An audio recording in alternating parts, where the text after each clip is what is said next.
Today's topic, student loan updates for physicians summer 2023 edition. This is also us bringing back the infamous WealthKeel Freestyle. What is the WealthKeel Freestyle? Well, instead of using one of our past blog posts to kind of guide us through the content, we're just going on scripted here. We're going to pick popular hot topics. We're going to take questions from our YouTube comments and from our WealthKeel weekly email subscribers when they send us questions, and we're going to go more live hot topics for you. And this is one of the hottest ones out there, student loans. We just got the breaking news from the Supreme Court. While that took a lot of the headline news, what most physicians don't understand is that on July 1st, a whole update of new student loan updates also kicked in, and a lot of those are extremely important for public service loan forgiveness, or what we call PSLF. We're going to walk through the new SAVE program. We're going to walk through when payments resume. We are going to cover all the hottest student loan topics, in particular for our physicians, but also if you're a high income professional, these probably pertain to you as well. Or if you're going for public service loan forgiveness, you're also going to get on the action here. So stay tuned. That's all coming up next.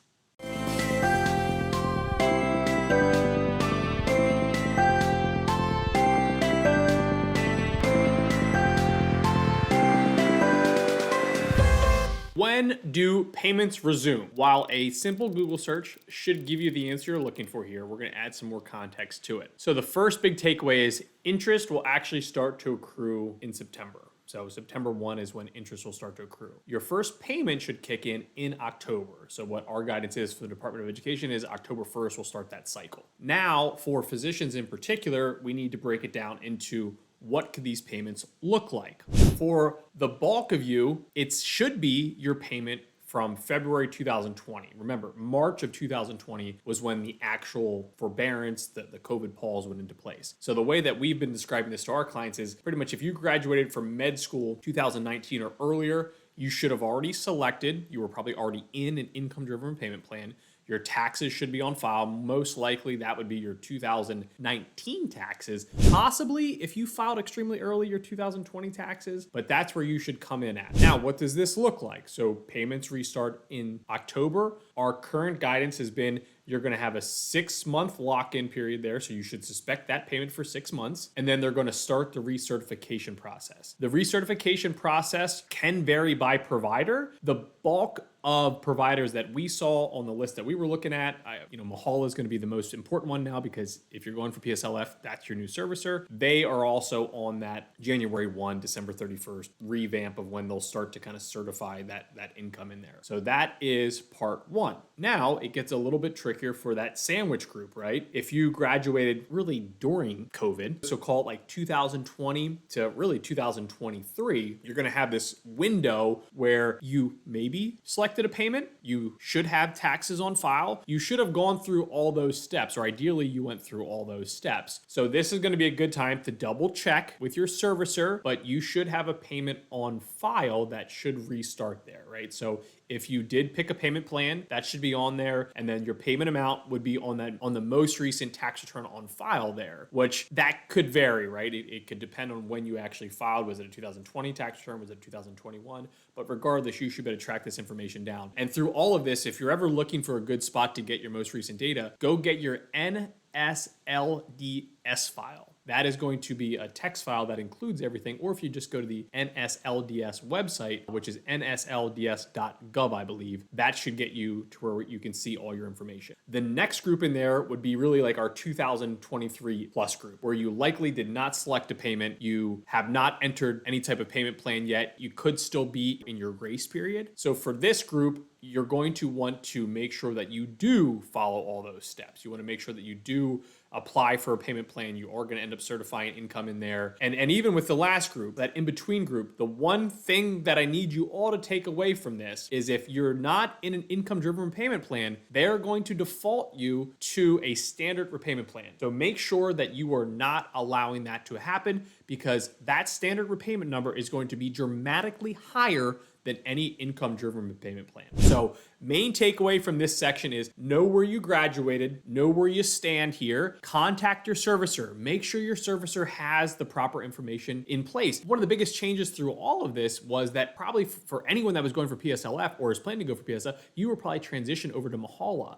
There's even more student loan updates occurring right now as well. So make sure that you know who your servicer is, make sure they have your updated contact information. So more or less the good housekeeping section here is make sure that you're in an organized spot for your student loans to restart. Interest will start in September. Payments will start in October. For the bulk of you, you're going to have a 6-month lock window there before then they're going to start to recertify. And remember to always recertify, because if you neglect to do that, they will also then capitalize your interest. They can bump you to a 10-year standard repayment plan. They can change up a lot of things there. So just make sure that you are recertifying your income. You might be a little bit rusty because it's been 3 years, right? You haven't had to do that for 3 years. So main takeaway from this section is when do payments restart? You should have that information there, but also keep an ear out. Keep an ear out on what's changing, what updates are happening.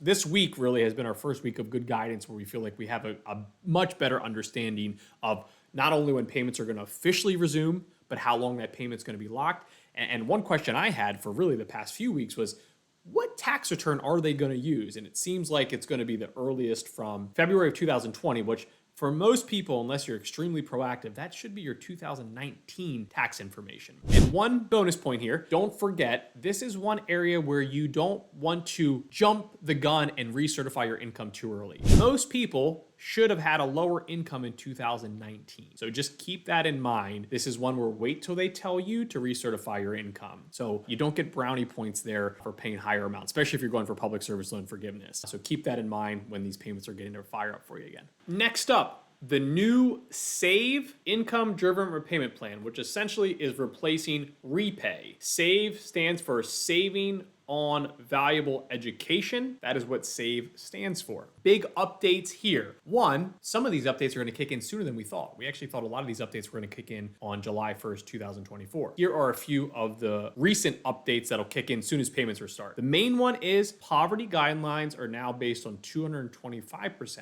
Why is that important? Well, most of the current payment plans are based on 150. So the higher the poverty guidelines, the bigger the dent of what we label as the discretionary income, which is then how they will calculate your payment. So this is going to help lower your payment. One more thing that will help lower your payment that actually won't kick in until July 1st, 2024 is the 5% rule on undergraduate loans versus 10% for graduate loans. For our community, being physicians, most of the time, the heavier bulk is towards those graduate loans, so it shouldn't have a huge effect. But if you still have some undergrad loans, that can also help. Another huge benefit here, one of the biggest downsides to REPAY always was you couldn't do married filing separately. Well, the good news is with SAVE, you can do married filing separately. So that is another big benefit there. If you're going for forgiveness outside of PSLF, undergrad, 20-year forgiveness, graduate loans, 25-year forgiveness, or grad loans, 25 years forgiveness, keep in mind that is likely going to be taxable in the future. There's currently a rule in place that that's not taxable upon forgiveness, but when those dates would actually hit based on current rules, that's going to sunset and that will become taxable. So you need to prepare for something we call the tax bomb, because if you have 6 figures of debt forgiven and then that becomes ordinary income, you're going to have a big tax surprise in there. So that is another big update with the SAVE program. Some other big updates embedded inside of there. We will lose pay as of July 1st, 2014. Pay is one of my favorite repayment plans, or income-driven repayment plans, I should say. And the reason why this is vital is because if you miss, this ship is not turning around. And this should really be on your radar if you are a high income professional, physician, attorney, vet, dentist. In general, high income, if your loan balance is lower than your income. What we have been noticing, at least on a broad stroke of the brush, you still want customized advice here. If your income is lower than your loan balance, SAVE, the new SAVE plan, is likely your best route. For those of you on the opposite side of that, your income is higher than your loan balance. That is going to be one of those ones where you really need to kick the tires on pay. And the main reason being, SAVE will not have a payment cap. So if you make $1 million per year, good for you. I love that, but just keep an eye on your student loans because that payment can skyrocket. And you also need to keep in mind, again, you can use married filing separately, but any spousal income too could play an effect here if you're saying, hey, I'm doing married filing jointly, but again, there's a calculation in there. So that is one of the big things we want you to take away from this. While the new SAVE plan looks fantastic, we're also going to lose pay, which that was not information we had when this first came out. That's kind of our new information. So July 1st, 2024, sure if you are going to have high income, and by that terms we mean higher than your student loan balance, you need to really kick the tires on getting into pay and staying in pay, because once you're in it, you're good. They just won't allow any new individuals to come in there after July 1st, 2024. There was also kind of this loophole we had for Parent Plus loans that we're going to lose. That, again, not really pertaining to our clients, as our clients are in their accumulation years, but if you're an older physician watching this, or if you're an individual that has Parent Plus loans, that is also going to go away, which is kind of like this backdoor way to maybe still get public service loan forgiveness, and that's going to go away. So updates on the SAVE program, a lot of good updates in there, a lot of good things in there, but you also got to be aware of some of the other major changes that are going to occur as well. Next is the major updates to PSLF, or what we call public service loan forgiveness. And the one I want to lead with is if you are a physician in the state of California and or Texas, your life could be headed in a very good direction. If you are working at a hospital that essentially forces you to contract, and then you're going to do that work at a nonprofit hospital, you are now eligible for PSLF. This could be life-changing news for a lot of physicians in two extremely large states. This is something that we've been waiting to go live. It's officially live now. So if you are a physician and you're doing your work in a nonprofit hospital, this could be your ticket. So just make sure that you are applying for PSLF, trying to get that official tally. You want to start your paper trail now. But this, to me, was the biggest update on July 1st because this pertains to so many people.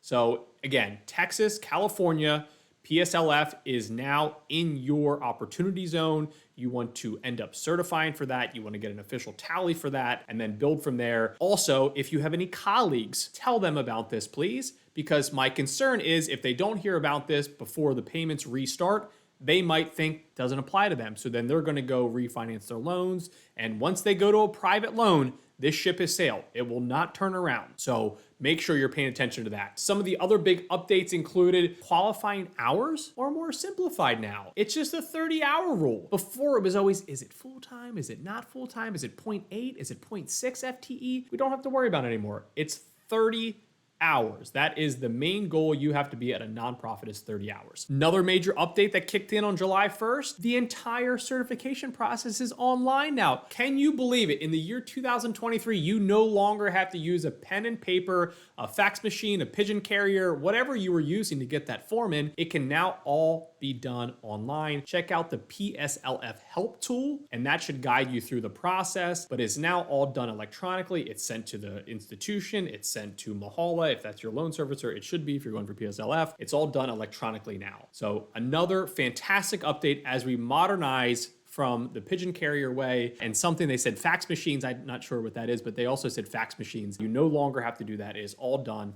online these days. Another update, I would say if you are a military physician, this one is going to be more important for you, but certain deferments will now count towards PSLF. This was another much needed update. This one doesn't pertain to too many outside of the military world. This is going to be important though, and I want to put that on your radar. If you are a military physician, you can get more credit now for some of those deferments that you weren't getting credit for in the past. So that's another nice update in there. Another fantastic update, lump sum payments will not completely wreak havoc on your PSLF tally. In the past, if you've ever made a lump sum payment and said, hey, I want to pay for 2 or 3 months, it would put you in this horrible thing called pay to head status, where most people would think that's a good thing.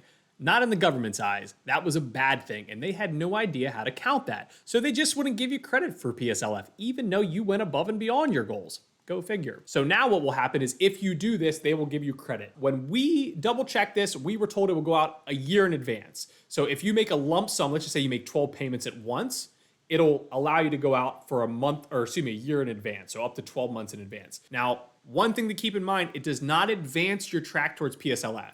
So when you make that one payment, it doesn't fast forward you 12 months, right? You don't get 12 PSLF tallies there. But what you can do though is slowly accumulate them year or by month. And then at the end of it, you would get that.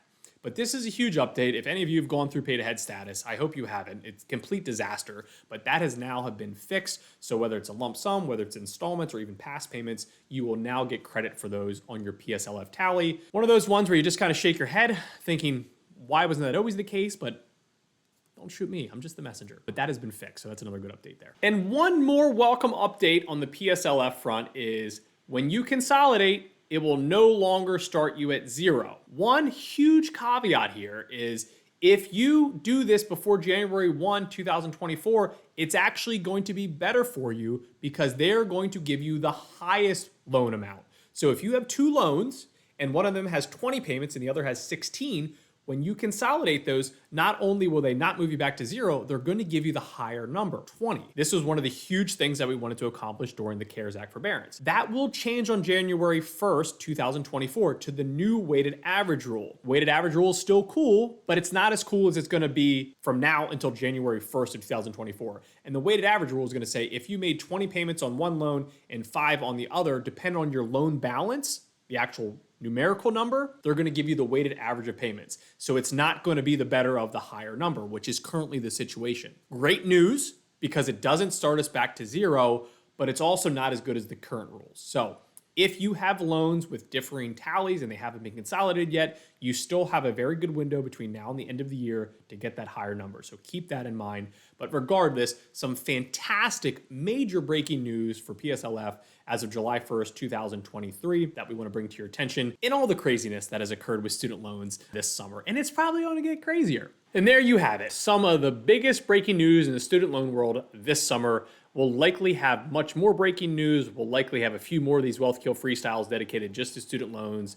Now would also be a great time. If you have specific questions, please add them in the comments. We are going to do a much better job as the channel continues to grow at a pretty good pace here of taking questions and actually building content right off those questions as well. So thank you for tuning in to this video. I'm sure we're going to have plenty of more breaking student loan updates. If you have not subscribed, now would be a great time to subscribe. If you click on the bell icon, you'll get a notification every time we release new content. Most importantly, student loans aren't a fun topic, but they're an important topic. So thanks for hanging out with me for the last 15 minutes or so, and I will catch you on the next video.